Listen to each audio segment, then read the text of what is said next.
So, Tony Curtis has shuffled his mortal coil and gone to the great movie theatre in the sky, or wherever the hell it is. Now, I was never actually a big fan of Tony Curtis, and by that I don't mean to say that I didn't like him. Everything he did was fantastic. A huge fan of Some Like It Hot, and as a kid I used to love the great race movies with Terry Thomas as the snarling villain and the Tony Curtis with the ding when he smiled as the hero. So yeah, he was a great actor, don't get me wrong. I wasn't a particular devotee of his, shall we say. But it still feels weird knowing that this is now a world that doesn't have Tony Curtis in it. Because I kind of grew up with those great race movies and Some Like It Hot as well as a perennial favourite. And the thing is, it's kind of weird, isn't it, that these people touch our lives the way that they do. And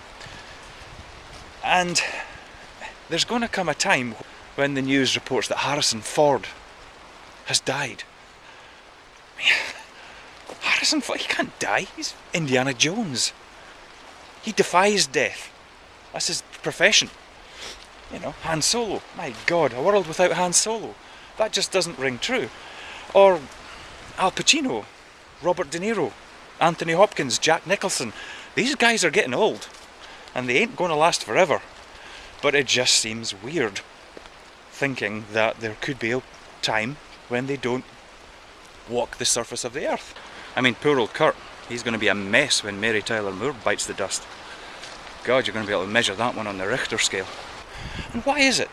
Why is that? Why do these people, these untouchable people, have such a commanding presence in our lives? I remember my dad complaining, I think it was about a golfing personality, winning something like £3 million for winning a championship, and he says, why should these guys get all this money? You know, I mean, my dad was a bit of a golfer anyway, so I kind of thought this odd, but I think he meant for any, you know, tennis or football, why do these guys get so much money for doing this particular job when there's other people in the country? My dad would always cite a surgeon as a typical example. Why don't they get the recognition? And I tried to tell him, Dad, whilst the surgeon is no less important to the world as such, or certainly to the people whose lives his skilled hands touch, I don't know him. You know, I don't know the guy down in London, Manchester, Birmingham, Leeds, Glasgow, Edinburgh.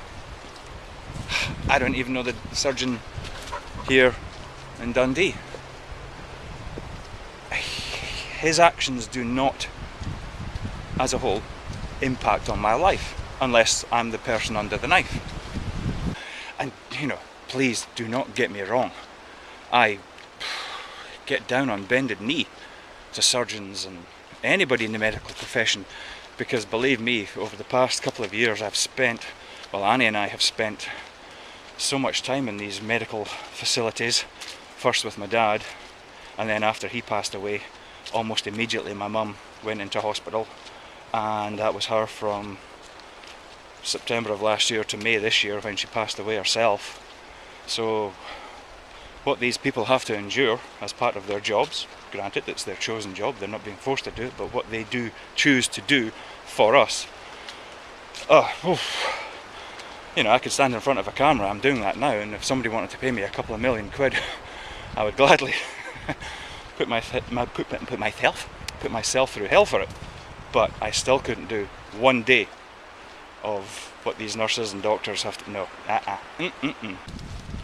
Whereas these movie personalities or sports personalities or music, whatever takes your fancy, these people do influence us. John Williams, the composer of so many fantastic movie soundtracks, but obviously the Star Wars soundtracks, I remember him saying that when he was recording the soundtracks for the prequels, the Star Wars prequels, The Phantom Menace, Attack of the Clones, those ones, that he was surprised by how many members of the London Symphony Orchestra were there purely because of the music he had written for the first Star Wars films. People who were kids when those movies came out are now following a career based on his music, and here he is conducting them in that same orchestra 30 years or 30 odd 40 years later as grown-ups because of that work that he did all those years ago. And just in case you're wondering, I'm not holding up the big camera. I would need arms like Arnold Schwarzenegger. Now see, there again is a perfect example of how the movies influence us. My idea of a strong man is Arnold Schwarzenegger, because that's the way he's portrayed in the movies. I have lots of his films on video and DVD, and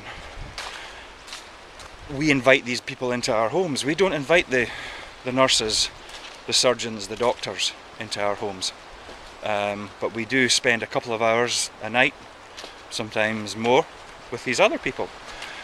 So they do touch us. As a kid, I was a huge fan of, first of all, Blondie, and then when I sort of really got into music, I was a massive fan of Gary Newman, and I used to have posters of this guy all over the wall. I have all his albums, all his CDs, and then there will come a day when he dies and it's going to feel weird, because I've devoted a large, not a large part of my life, but a proportion of it to these people. I like a particular kind of music because of this guy. He has shaped and influenced my tastes. So yeah, it's kind of weird. Sorry, as I was saying, I'm not holding up the big camera, I'm holding up a little Flip Mino HD, which I've just purchased. And either I'm incredibly unfit, or this thing is actually a lot heavier than it feels, so I'm going to have to change hands a bit here. But yeah, so it's interesting to see the quality of this one compared to the other one. It's high definition, 720 resolution, stereo microphone, about the size of a mobile phone. But yeah, I remember when Jack Lemmon died, speaking of Tony Curtis and Some Like It Hot, I always thought he was he is a fantastic actor, or was a fantastic actor. And again, the world seemed a sadder place for his passing. Those of you, the Brits among you, will know what I mean when Eric Morecambe, he's a comedian whose partner Ernie Wise, they were known as Morecambe and Wise. These guys became they were an institution to start with.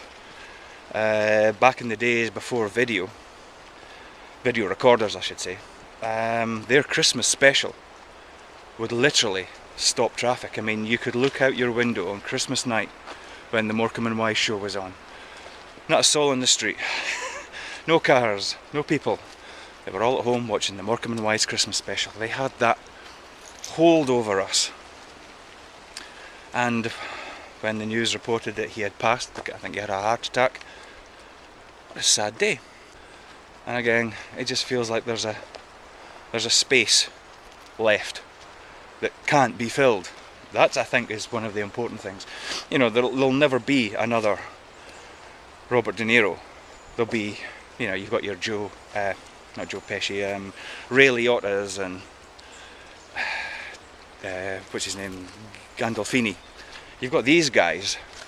I'm not saying that they're pretenders to the throne, but they're, you know, De Niro was, again, he wasn't the first gangster, because you had your Humphrey Bogarts and your Edward G. Robinson, of course, as well. And it just seems weird to think that someday we'll hear on the news that Sean Connery has passed. Oh God, this thing is heavy.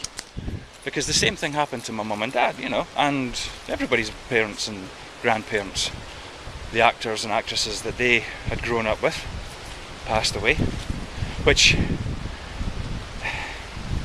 when it gets to that stage, is it a case that it's more a reflection on how we view our own mortality? My God, these people were the same age as me and they're dead.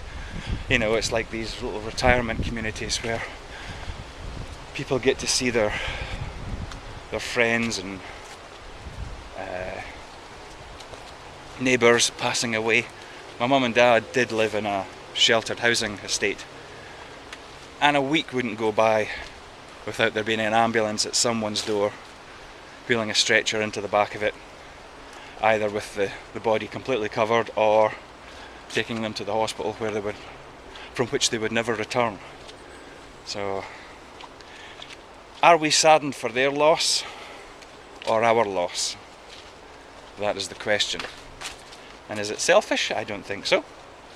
Self-preservation, isn't it? The ultimate goal of all living things on this planet. But anyway, R.I.P. Tony Curtis, and long live all the others.